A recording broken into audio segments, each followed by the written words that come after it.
بسم اللہ الرحمن الرحیم صلی اللہ علیہ وآلہ وسلم۔ السلام علیکم ورحمۃ اللہ وبرکاتہ۔ حضرت مولانا طارق جمیل فرماتے ہیں کہ مشترکہ نظام زندگی بہت اچھا تھا جب ایک دوسرے کے حقوق کا پتہ تھا، اب ایک دوسرے کے حقوق کا پتہ ہی نہیں، لہٰذا ادھر سے آگ ادھر سے آگ۔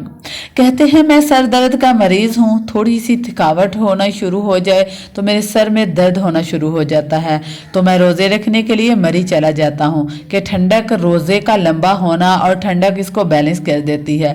3-4 روزے کہتے ہیں پھر بھی چھوٹ جاتے ہیں لیکن کہتے ہیں پورے ہو جاتے ہیں۔ بوربن میں ایک جگہ کہتے ہیں میں ٹھہرا ہو تو عصر کے بعد میں تھوڑا سا معاشرت پر بیان کرتا ہوں۔ تو پہلی دفعہ جب میں وہاں ٹھہرا تو 8ویں دن امام مسجد کی بیوی آئی میرے پاس اور میری بیگم کے پاس کہ جی بیگم صاحبہ، میں نے آپ کا اور مولانا کا شکریہ ادا کرنا ہے کہ آج میری زندگی کا پہلا ہفتہ ہے کہ میرے خامد نے مجھے مارا نہیں، ورنہ میرے ہر دوسرے دن میرے گھر میں میری پٹائی ہوتی تھی۔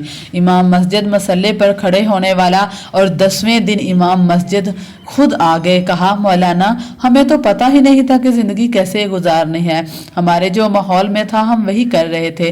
کہتے ہیں میرے بہنوئی نے میری بہن کی ایک دفعہ ٹانگ توڑ دی اور ایک دفعہ بازو توڑا، اور وہ عالم دین ہے۔ ہمیں زندگی میں کسی نے یہ بھی نہیں تھا بتایا کہ ہم نے زندگی میں پہلی دفعہ یہ باتیں سنی تھی، آپ کے منہ سے سنی تھی کہ زندگی کیسے گزارنی ہے۔ زندگی حسن اخلاق سے چلتی ہے، میٹھے بول سے چلتی ہے۔ میرے نبی صلی اللہ علیہ وسلم حضرت عائشہ کو لقمے بنا کر کھلایا کرتے تھے، اظہار عشق کیا کرتے تھے، ان کو شروع میں آٹا گوندھ کر دیا کرتے تھے۔ عرب کے جو لوگ ہوتے ہیں وہ گوشت کی بڑی بڑی بوٹیاں پکا کر کھاتے ہیں۔ حضرت عائشہ بوٹی کو آدھا جب کھا کر چھوڑ دیتی تو آپ صلی اللہ علیہ وسلم اس بوٹی کو اٹھا کر وہیں سے نوش فرمایا کرتے تھے جہاں حضرت عائشہ تناول فرمایا ہوتا تھا، اور حضرت عائشہ کو دکھایا کرتے تھے۔ اور اسی طرح حضرت عائشہ پانی پی کر تھوڑا بچا کر رکھ دیا کرتی تھی تو حضرت محمد صلی اللہ علیہ وسلم وہی گلاس اٹھا کر اور وہیں سے پانی پینا شروع کر دیتے تھے جہاں حضرت عائشہ کے ہونٹ لگے ہوتے تھے۔ تو یہاں تک دلداری تھی۔ کیا کرتے ہیں آپ لوگ؟ آپ صلی اللہ علیہ وسلم کے پاس ایک دن ایک عورت آئی اور کہا یا رسول اللہ صلی اللہ علیہ وآلہ وسلم، میری شادی ہونے لگی ہے، میرے خامد کا حق کیا ہے میرے اوپر؟ میرے نبی صلی اللہ علیہ وسلم نے فرمایا تیرے خامد کے جسم پر پھوڑے نکل آئیں، ان پھوڑوں میں اگر پیپ جمع ہو جائے تو وہ زبان سے چاٹ کر بھی اگر تو ان زخموں کو دھو کر بھی صاف کرے گی تو وہ اپنے خامد کا حق ادا نہیں کر سکتی۔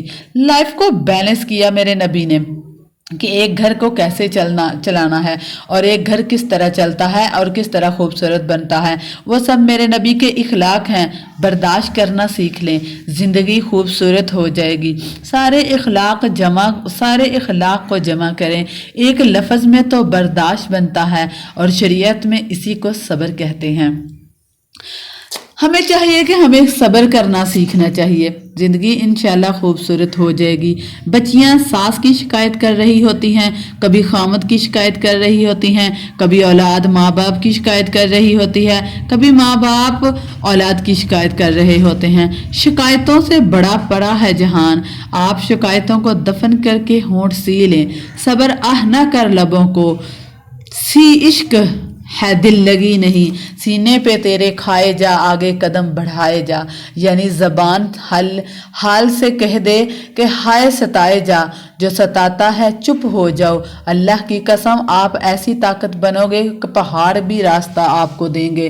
سب سے مشکل رشتہ خامد اور بیوی ہے، سینکڑوں آیات اس کے لیے اللہ نے اتاری ہیں، ماں باپ کے لیے چند آیات ہیں، بہن بھائی کے لیے چند آیات ہیں، خامد اور بیوی کے لیے قرآن بھرا پڑا ہے، پوری سورت اتاری ہے، چونکہ اس رشتے کی اہمیت، نزاکت اور کمزوری کی کوئی رشتہ یہ ٹوٹتا نہیں سوائے خامد اور بیوی کے۔ ماں کا بیٹا ہو، اچھا ہو یا برا ہو، انہی کا ہو۔ میرا نسب میری نافرمانی سے بدل نہیں سکتا۔ خامد اور بیوی کا رشتہ ایک بول پر ٹوٹ جاتا ہے، اس لیے اس کو بچانے کے لیے آیات نازل فرمائیں۔ میرے نبی کی شادیاں کہ کس طرح ایک گھر کو لے کر چلتے تھے، کس طرح ہر مزاج کی عورت کے ساتھ سلوک کرتے ہیں۔ جہاد کا سفر ہے، کاروباری سفر نہیں ہے، اور چلنے لگے۔ اعلان ہوا کوچ کرو، سب نے سواریاں کس لی، سامان کس لیے۔ جو ہی چلنے کا حکم ہوا تو حضرت عائشہ نے